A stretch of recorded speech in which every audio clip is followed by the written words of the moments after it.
Hola, bienvenidos. ¿Ha tocado fondo la crisis mundial económica o quizá falta por llegar lo peor? ¿Está el capitalismo en sus últimos estertores o va renaciendo de sus cenizas? Hoy charlaremos con Santiago Niño Becerra, el autor del libro El Crash del 2010. Santiago Niño Becerra es un economista español nacido en Barcelona en 1951. Niño Becerra estudió en la Universidad de Barcelona. En 1980 publicó su tesis doctoral bajo el título La teoría general de sistemas, una aproximación a las unidades económicas de producción con estudio aplicado al sector siderúrgico. Hasta el año 1992 ocupó diversos puestos y cargos en empresas, fundamentalmente del sector siderúrgico. Desde el año 1994 es catedrático de Estructura Económica en la Universidad Ramon Llull de Barcelona.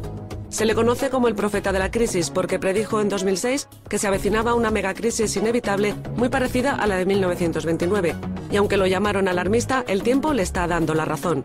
Ha publicado el libro El Crash del 2010, donde explica el origen de la crisis mundial y su alcance real.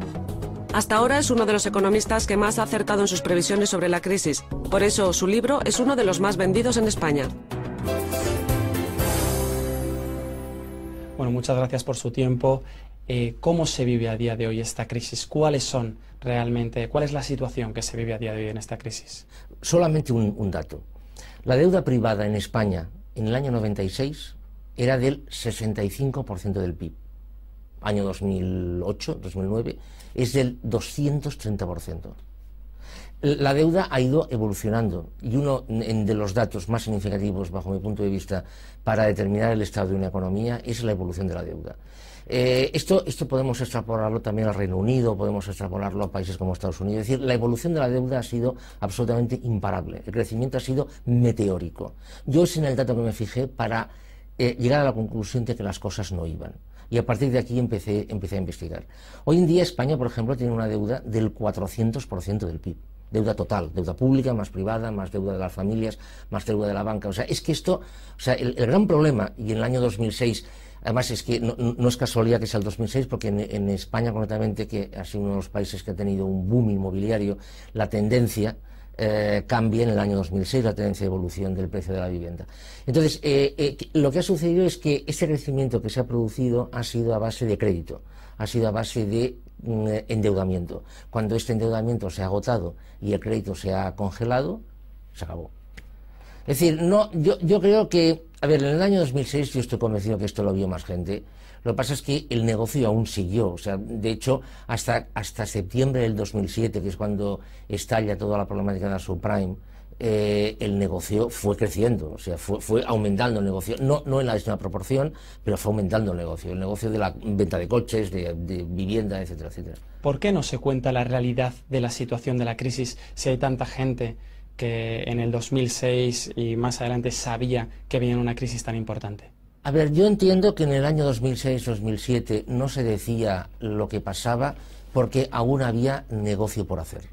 Y hoy en día abiertamente no se dice lo que pasa, entiendo, para no alarmar a la población. Con toda esta contextualización de la situación, usted a día de hoy dice que la situación todavía es de precrisis. Para la gente que está viviendo la crisis a día de hoy puede sonar bastante fuerte. ¿Cuál va a ser la evolución a partir del día de hoy para adelante?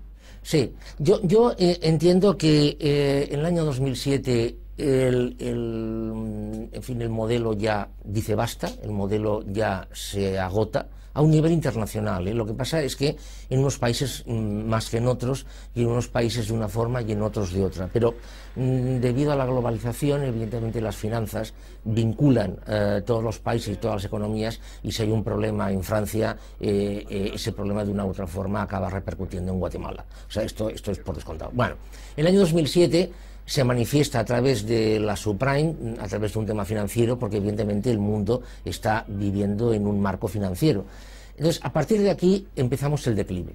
Lo que sucede es que existen una serie de mecanismos de amortiguación que se han ido aplicando entre el año 2007 y el 2010, pocas bromas, porque de una forma o de otra los países desarrollados han inyectado en la economía casi el 30% del PIB, lo cual es realmente una auténtica exageración. En el fondo para no conseguir nada, porque esa crisis es sistémica y no es arreglable, es decir, el arreglo habría que decir el arreglo, viene por el lado del cambio de modelo. Es decir, estas medidas de ajuste, estas medidas de estímulo, lo único que hacen es seguir con lo viejo, que es lo que nos ha llevado a esta situación. Pero bueno, es igual. Entre el año 2007 y el 2010 se produce este periodo de estímulo, de intentar arreglar las cosas, en definitiva de volver a lo de antes, o sea, o este al menos es el mensaje que se da. Claro, el problema que tienen los estímulos es lo que yo comparo con las anfetaminas. A una persona que está agotada, usted le da una anfetamina y durante unas horas tiene como un resucite, ¿no? Esa persona vuelve a estar bien. Cuando pasa el efecto de la anfetamina, otra vez se produce la caída. Con esto un poco ha pasado lo mismo. Es decir, se han inyectado estos planes de estímulo, se ha inyectado este dinero, se ha producido esta falsa restauración. En el fondo, ¿qué es lo que ha pasado? En el fondo, lo que ha sucedido es que los estados se han cargado de déficit, se han cargado de deuda, y ahora fijémonos que ahora se tiene que recorrer el sentido contrario. Es decir, ahora empiezan los ajustes, los recortes, los incrementos de impuestos. Es decir, estos 3 años se han ganado, pero ha sido una ganancia ficticia, porque esto se va a pagar absolutamente con creces. ¿Qué es lo que yo entiendo que va a pasar a partir de ahora? Los planes de estímulo se van a ir acabando, no van a poder votarse nuevos planes de estímulo, los recortes van a influir negativamente sobre el PIB, van a empezar a aflorar toda la porquería que tienen las entidades financieras, a activos devaluados, activos que no valen absolutamente nada. Esto va a tener que acabar saliendo, y entonces aquí se va a producir un círculo vicioso que se va a ir realimentando. A medida que la porquería que tienen los bancos, las entidades financieras, salga a la luz, esto hará que la desconfianza caiga, el crédito también caerá, la actividad económica se desacelerará, el consumo bajará, la recaudación fiscal disminuirá, el gasto público caerá, el desempleo subirá, entonces iremos cayendo. Yo entiendo que esto ya ha empezado, este proceso ya ha empezado. ¿Cuáles son las consecuencias a día de hoy de la crisis? Es decir, ¿qué es lo que va a tener que vivir la gente a partir de hoy? A ver, yo, por ejemplo, yo en las previsiones que he hecho, yo entiendo que España va a colocarse en un nivel de desempleo del 30% en el 2012. Ahora actualmente España tiene una tasa de paro del 20%. Esto de alguna manera, de una forma u otra, será extrapolable a todos los países. ¿Cómo se hace entender a la gente que vamos a mucho peor? Es decir, que lo peor aún no ha llegado. Ni idea. Yo de todas maneras soy de la opinión que a la gente, o sea, la gente, tenemos todos un poco la idea de que la gente es tonta o de que la gente no entiende. Yo creo que esto no es verdad. O sea, yo creo que la gente es mucho más lista de lo que parece. Lo que pasa es que otra cosa es que quieran admitir algo que es malo. Yo personalmente pienso que a la gente habría que decirle las cosas muy claras. Habría que explicarle las cosas exactamente dónde está la situación.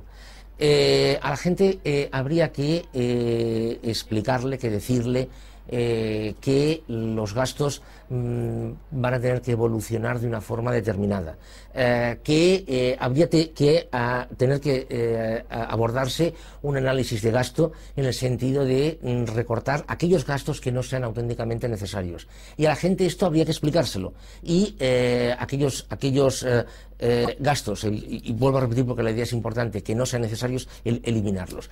Yo creo que a la gente, si le explicara esto, lo entendería. Lo que pasa es cierto, es que automáticamente se produciría una reacción de bajada en el consumo. Automáticamente. Que de hecho ya está pasando. Es decir, esto que dicen algunos expertos de que el peligro actualmente es la inflación, yo creo que no, en absoluto. Yo creo que vamos hacia una deflación. Es decir, de alguna manera vamos hacia una situación que será muy parecida a la década que vivió en Japón entre el año 1990 y el año 2000, aproximadamente. Estructuralmente será una crisis muy parecida a la Gran Depresión, al crash del 29, y la manifestación que captará la gente será la deflación japonesa de los años 90, pero mucho más, mucho mayor. Hacemos una pequeña pausa, si le parece, pero enseguida continuamos hablando sobre las causas y las consecuencias de la crisis mundial económica.